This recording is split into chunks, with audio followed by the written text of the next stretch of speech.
a team needs team players. I don't care how talented you are, how amazing of a carpenter you are, how amazing of a basketball player you are. If you cannot be around other people or you do not create a good environment for other people to be around, I do not want you on the team. What is up, everybody? It is midweek Modern Craftsman Day. Wednesday, hopefully for you guys and girls. Um it was a busy last week was a busy week. This week is proving to be another busy week. We have a beautiful 75-degree sunny day here in New Jersey. So I cannot complain about that. The girls started softball last week. Before I forget, I got my Blippy hat on. The girls started softball last week. So we had softball Wednesday, Thursday, Friday, supposed to have it Saturday, but there were these crazy tornado warnings that came in. And then Sunday, Selby had her first game. Tilly has her first game tomorrow. Tilly lost a tooth yesterday. If you saw on my personal Instagram, Mr. Tyler Grace, we pulled that sucker out with the door trick, tied some dental floss on her tooth, and had her sister Selby slam the door shut. So Tooth Fairy came last night. I had a race on Sunday, which was I thought I had my one bike up and running, got it all together, race prepped, ready, and put the air filter in and said, "Hey, it's Saturday night. Let me start this one more time, make sure I'm good to go before Sunday." And check engine light comes on. So I did not fix the problem. Last minute, put my tires and wheels on my 350 and decided to race that. So it took me a little bit in the morning to get going on that, but I actually ended up riding the best and feeling the best that I have all year. I have not had very much confidence in my bikes because of the issue I've been having and bouncing back and forth on them. It was a sprint enduro format or start control, so it was a little bit different than a traditional timekeeping enduro. But I raced with my buddy Dom on my line. A couple of other guys from a different club were on the line, and I had a lot of fun. I ended up taking 45th overall, which is not necessarily indicative of. I think there was 320 riders. It was a small group this time, a lot of fast guys, but it was not necessarily indicative of my riding because I ended up riding really well. But in the first test, I went to pass somebody and they ate it pretty good in front of me, and I ended up running them over. And I was gonna just pick my bike up. They took me out too. I was gonna pick my bike up and keep going, but I noticed it was an older guy, so I ended up getting the bike off of him, getting him and the bike off the trail, which probably cost me at least a minute there. And in a test later in the day, the ribboning was not great for this race, and I was catching up to a line in front of me and followed some riders on essentially what was the trail.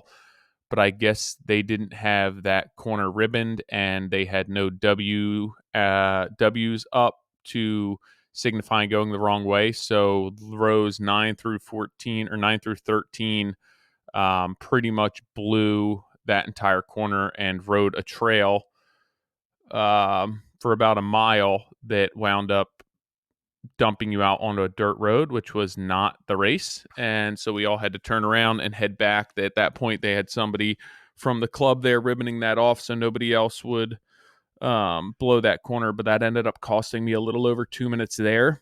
So if I didn't decide to be a good Samaritan and didn't go off course, I probably would have been up around the 26th overall position there, which would have been my best finish to date. So I'm kind of pissed about that, but I also, the first thing that went through my head when the guy crashed in front of me was this is going to screw up my race. I made a decision internally to help him. I think it was the right thing to do. I would want somebody to do that for me, but I also didn't think I would end up having the best race that I've had. So it's a little tough to stomach that, being that I ended up 45th overall, and I probably would have been 26 or so. So that's tough for me to stomach, but I felt good on the bike. I had fun. At the end of the day, honestly, I said I wasn't even going to look at the results because I knew that I was screwed. And I really did have fun, and I hadn't had fun racing all year. Yeah, I wasn't on the bike I wanted to be on, and I just made the best of it. Made some adjustments on the bike during the day, and I felt great, and I had fun. And so that's that. But on to business as usual.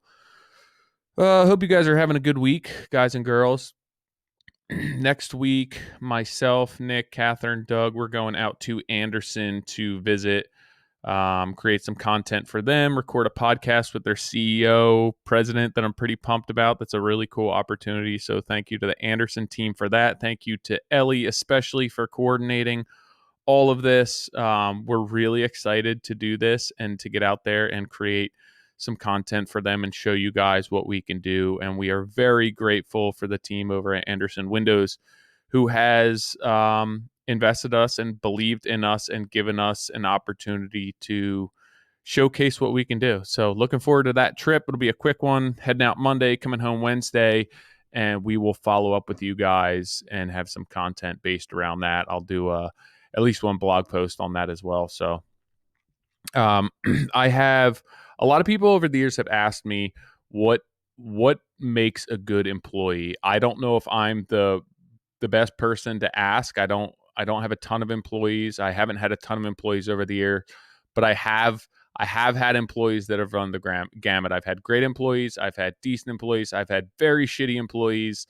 Um, so I'm going to approach this as looking in hindsight at what made good employees, and also looking at it as a little bit of a different perspective as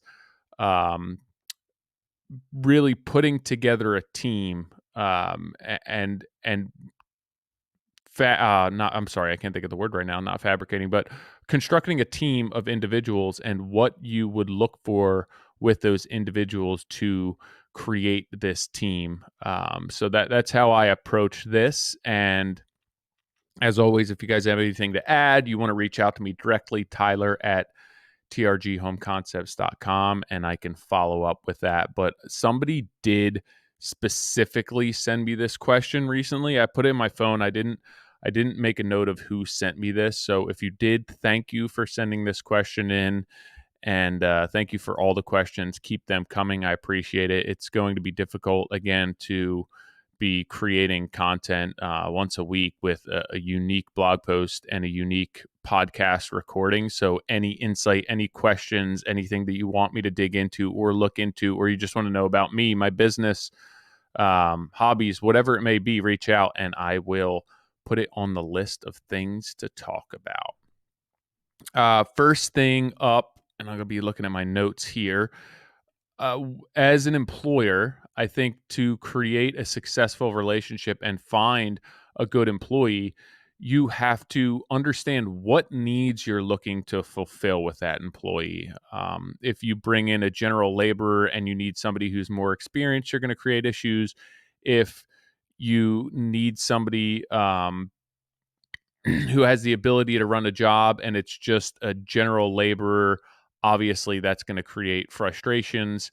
If it's the other way around, you're overpaying, you brought somebody in who's really experienced and you just need an extra set of hands, you're going to be paying a premium for somebody and you don't really necessarily need all of their skill set, and they're probably going to be frustrated because they're just a helper. So when you're going into this as an employer, you're looking to minimize the opportunity of failure and maximize the potential for your business and for this potential hire. So I think going into this, when you say, hey, I need to hire, I think that you should look at exactly what you need for help and what that growth looks like once that person comes on board. If there's any, sometimes there may not be growth. You may just need somebody to sweep floors. And as long as you understand the role that you're looking to fill and the employee understands that as well, there shouldn't be issues. And I think that's the first step to create a successful relationship because if you're hiring or reaching out to people and it's for something different than you need, it's going to create headache and issues on both sides of the coin. So for me, that's the first thing. Um, Also, a big one, when more so as far as employee based rather than employer. Um, I I'm not really as an employer, I'm not somebody who's going to delegate tasks out. If there's something that needs to be done and I'm capable of doing it, I will do it. I'm not going to have you work more than I work. I'm not going to require you to do things that I don't want to do just because I don't want to do them.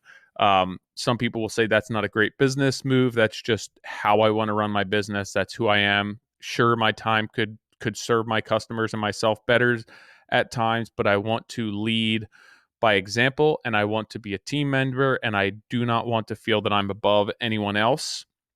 If I had a larger company, I would not be able to um, adapt that mindset, or I think that it would not behoove me to have that same mindset. But when I'm on the job, that's how people learn. That's how I teach. That's the structure of my business. So that's what I do. But when I'm thinking of building a team or hiring, I'm going to look at that from the perspective of creating an actual team. If you haven't been involved with athletics or you look at a professional organization, a lot of times they're building that team around a few key players, but they're looking for everyone to mesh, and the you're looking to make sure that everyone has the same mindset. Everyone wants to work hard. Everyone has a good attitude. Look at a lot of really successful athletes that had a bad attitude, and they can be a cancer to the team, and they could end up sucking so much energy away from that team. And I think that that's very um, there's a crossover there between what we do and building a team from an athletic perspective and building a team from a business perspective. I think that you need to find your key players and then you build a team around them. And those key players have to be leaders. And you're looking to create this collaborative environment. You can't have a good lead. You can't have a really successful person who's a shitty leader. They need to be a team player, and I think that everyone has to communicate. Everyone has to come in with an open mind and open attitude. Everyone has to work hard. You can't have that cancer on the team. You don't want somebody who takes half measures. Maybe they are extremely talented, but they don't put the work in, and that's proving to be not advantageous and not building a better team because other people see, hey, that person doesn't practice as hard as we do, so we don't need to practice hard. So I think that having the same mindset for everyone, getting rid of any cancers, and ensuring that your leaders are motivators and passionate about what they do is going to build a good athletic team or franchise and also a good business team. So I think that having a bunch of people who push each other to be better and promote that mindset within is going to make for a really good group of employees. Not every member of your team is going to be the most talented player. So if you are an employee and you're looking to be hired for a job, you may not be the most qualified or the best applicant there.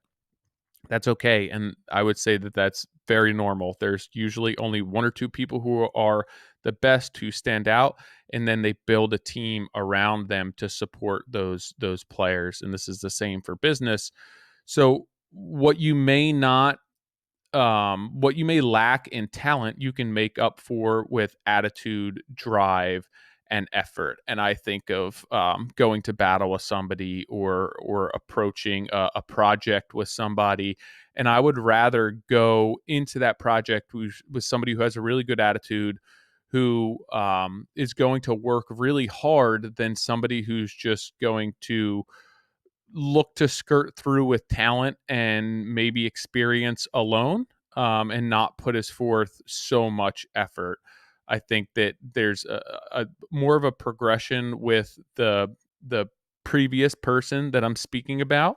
And I think that you're looking for somebody who's putting in an equal effort to you. You don't want somebody doing more than the other person. So I'd rather have somebody who's going to work hard, has a good attitude, than somebody who just is relying on talent alone. I look at that from elite athletes. And when it doesn't have to be athletics, it could be mathematics, it could be business. When you look at the cream of the crop, the best people, right? They all are coming to the table with a pretty comparable skill set. You look at the best wrestlers in the world, and any one of them could beat any one of them on any given day. What they're bringing to the table as far as preparation and skill set is very close. They're so good that it's a very fine line what's separating them on the day of competition. And a lot of times it comes down to mentally who can withstand more pain, who is more comfortable being uncomfortable, and that person a lot of times takes it for the day. So it it's not about um when you get to that level of employee, or you get to the level of athlete, that the person necessarily just has a much greater skill set. When you have two people who are equal, sometimes you have to look at other attributes. And if you are an employee looking to be hired, you have to be willing to either go above and beyond, or be a little uncomfortable and be okay with that, because there's going to be times where it's hard, and you have to work hard, and it's mentally taxing and physically taxing, and the person who's going to be able to wade in that discomfort a little better is going to be the person who's going to make for a better employee. So again, don't allow you not being necessarily the best on any given day to dictate whether you're the best hire when you have other attributes to offer there.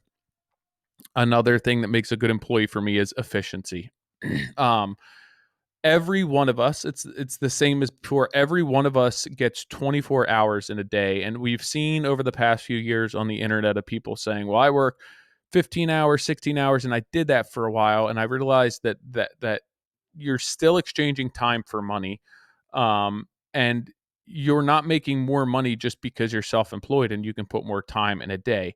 So I think that looking for efficiencies and creating a good balance between work and fulfilling your own needs, self-care, the needs of others, what your family needs, time off, hobbies, that all makes for a really great employee. So if I'm looking at two candidates, and somebody's very efficient with their time and the other person is not as efficient with their time, and they have to take that work home, even though I don't require them to do that, eventually that's going to burn them out. If I have an employee who can get done their 8 hours of work in 7 hours in a day, and then spend an hour team building or socializing with people within the team looking to do other stuff, or they leave work because they got done what they got done, I would rather have that than somebody who has to take that work home with them, because after a month, after 6 months, after a year, they're going to get burnt out of taking that home, because they're not going to have time for self-care, they're not going to have time for their family, for their hobbies, um, for fulfilling and ensuring that the needs of others are met. So I think that long term, that's not going to make for the best employee. So again, it's not about being the most talented here as being the most efficient with your time as possible. Don't waste time. Don't do things two and three times. Figure out a logical sequence for your task and your responsibilities for the day, and work smart, not hard. For me, an employee, creating an efficient workflow and thinking through what you're doing ahead of time, rather than just going through the motions and getting one thing done and being locked in with this tunnel vision that this is my task, and when I've done this task, I'm going to move to the next task. Take an overall account and inventory of all of your tasks and find a way to do that as efficiently as possible and get done what you can get done. And I think that you're going to create a far healthier business lifestyle and home lifestyle for yourself, which at the end of the day is going to make for a better team environment and a better employee. Another thing with teams, athletic teams, business teams, simply put, a team needs team players. I don't care how talented you are, how amazing of a carpenter you are, how amazing of a basketball player you are. If you cannot be around other people, or you do not create a good environment for other people to be around, I do not want you on the team. And this reminds me of the term synergy, which essentially means the whole is greater than the sum of its parts.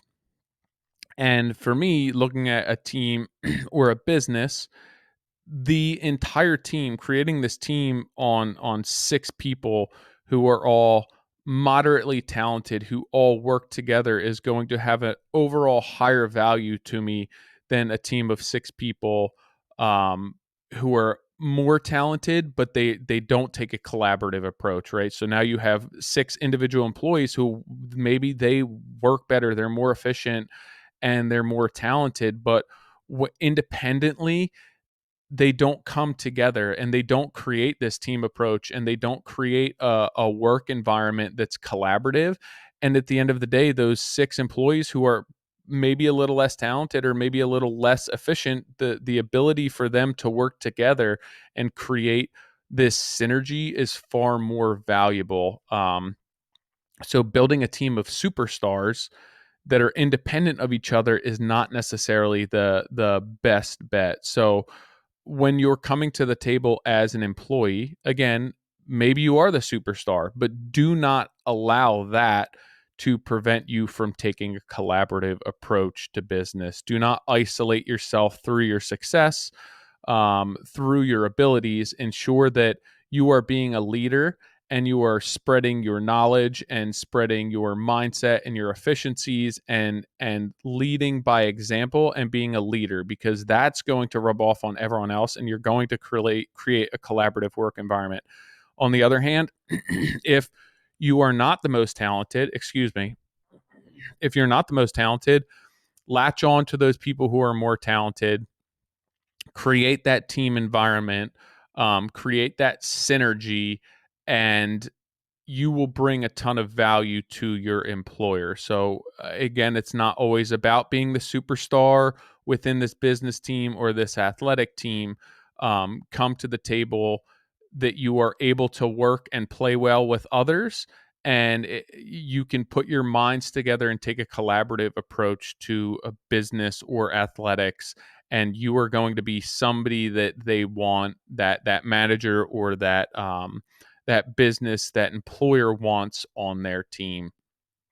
On the other side of the coin, there's the cancer analogy that you have to get rid of any cancer within a work environment or a team, and you can think of a lot of very successful teams that had a strong personality who created a bad environment for other people on the teams and potentially collapsed the team, collapsed the business.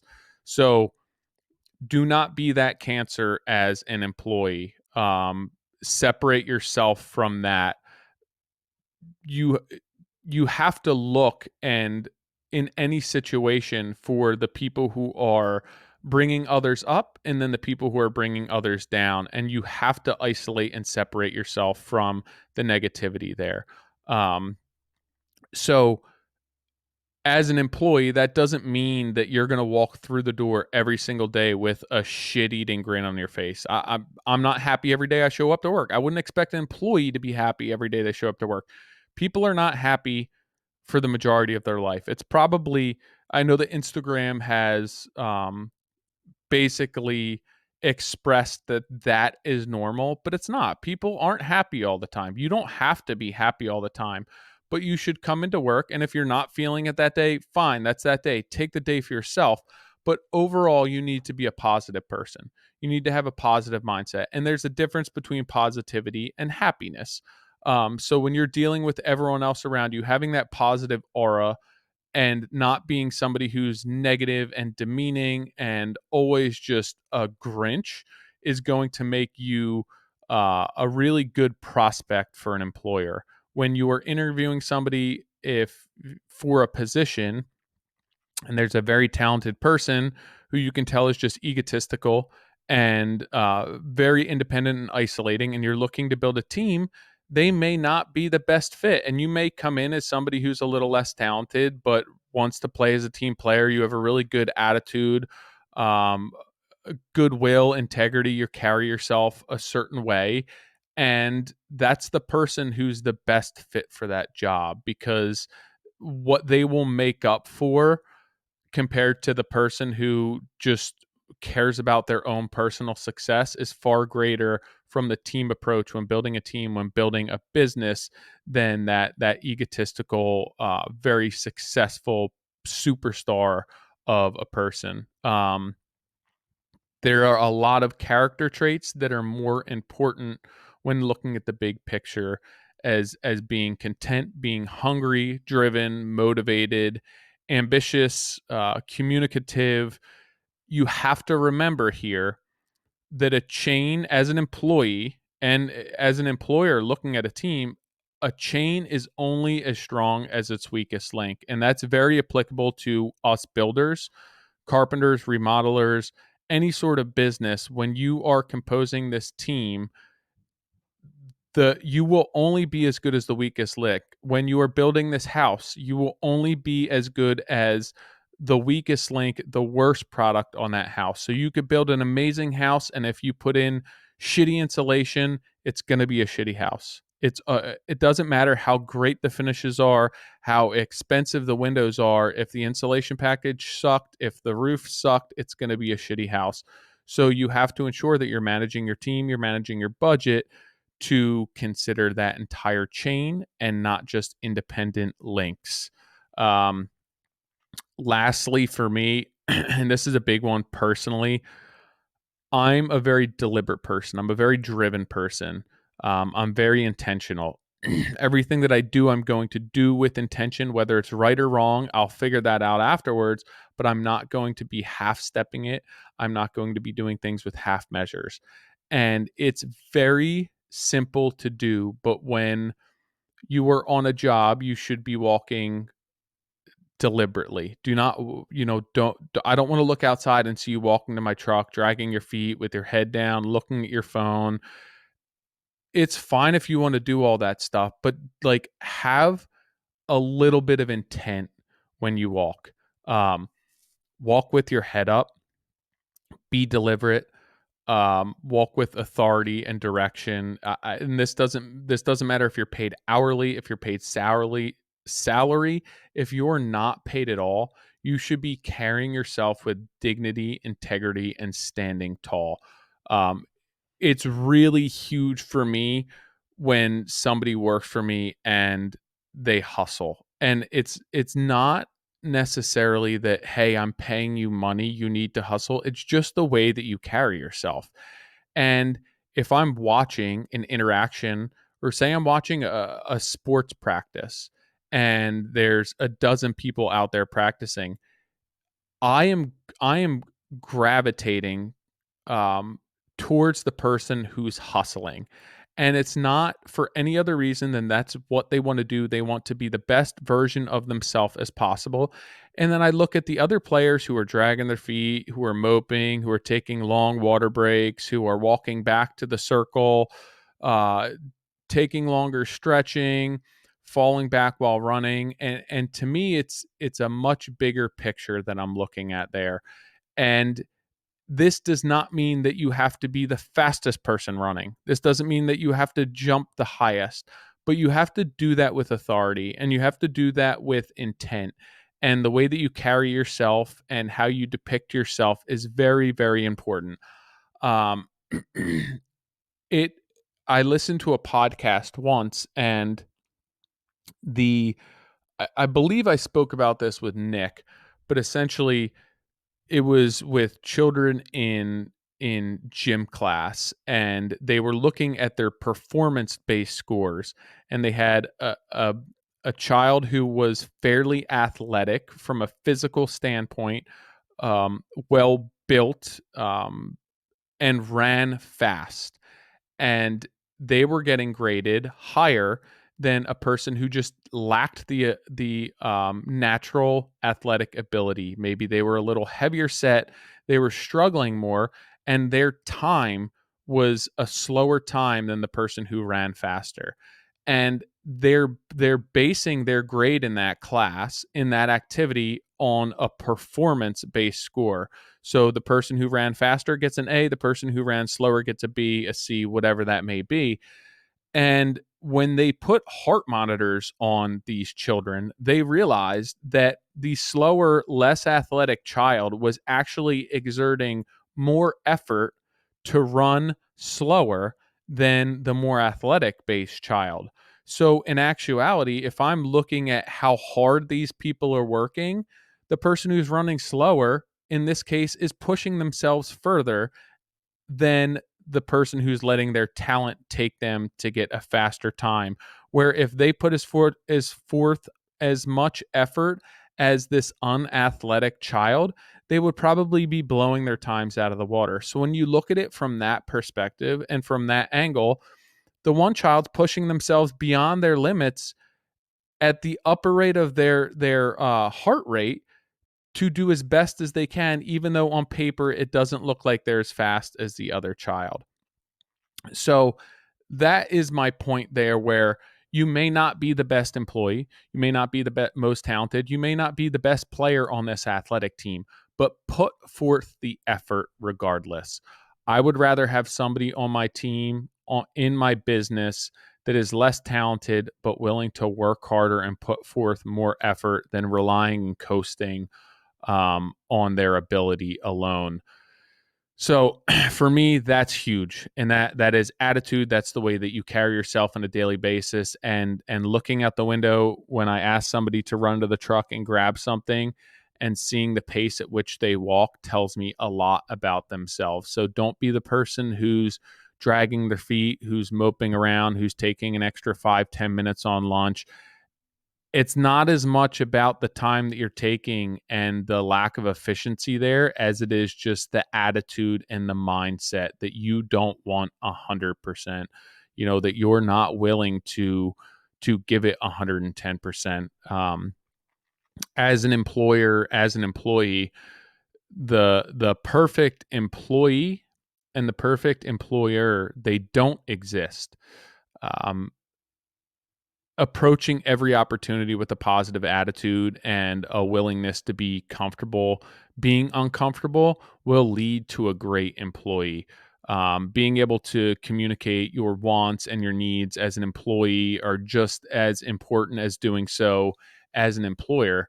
You have to understand that no two people are the same, and in order to have a successful relationship in any modality of life or business, you must possess the ability to ebb and to flow, to adapt to what's going on around you. And those type of character traits a lot of times can make for a really good employee within a team, because they're able to adapt, they're able to evolve, they're not so rigid in their daily routines and their processes that they have tunnel vision and they can't do anything else. um, I also think, to simplify this conversation some, that what makes a good employee is not that much different than what makes a good friend, what makes a good athlete, what makes a good family member. It's somebody who is intentional. It's somebody who's thoughtful, who's efficient, who is able to communicate, who's caring. They're positive, focused. They have an ability to possess empathy. They'll ask for help when they need it. They're all for help when other people need it, and they're willing to be a part of the whole. Again, it comes down to that chain analogy, where your chain is only as strong as its weakest link, and also the synergy, where the sum of the parts is less than the whole, or the whole is greater than the sum of the parts. So it's more of a conceptual based answer to this person who asked what it takes to be a good employee. I think that we have a habit, especially in today's age, of comparing ourselves to everyone else, and feeling that we are underappreciated, undervalued, that we are not as good or as deserving of what other people do, that you see everyone else online and they're this successful and they're that, and they're getting a shop and they have brand new trucks.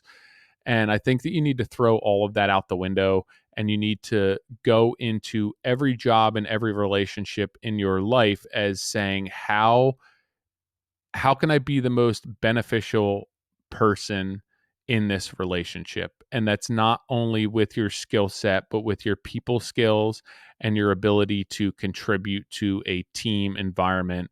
Again, there's only going to be a handful of superstars. Most people will not be a superstar in life, but that does not mean that they will not be successful.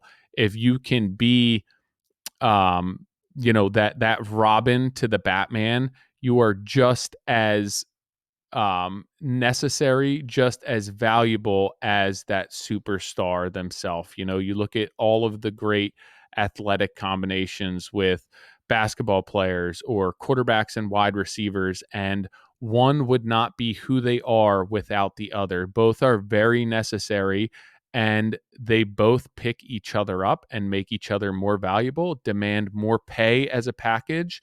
So think of it that way. I hope that this answers your question.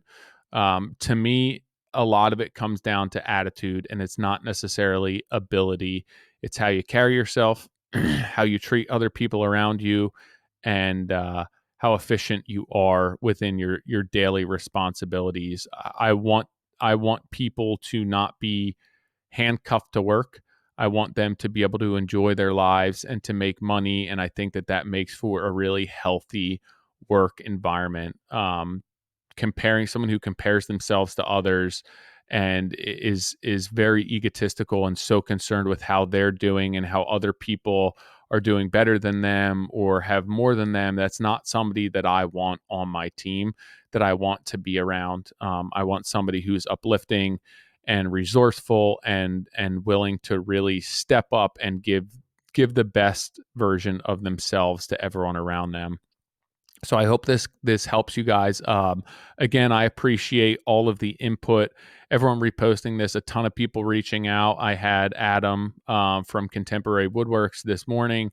Um, I got downstairs, opened my phone up, and a text from him just saying how appreciative he is of the podcast and everything that we are doing. So those messages, those emails, those texts are reaffirming all the effort that we are putting into this. And I'd love to hear more from you guys about some topics that you want to dig into.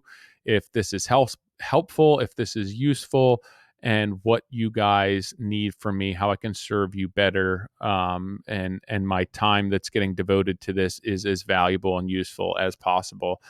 Again, next week we are heading out to Anderson. So we will circle back. It's going to be Monday through Wednesday. So I'm not sure what the podcast schedule looks like. But in the meantime, reach out.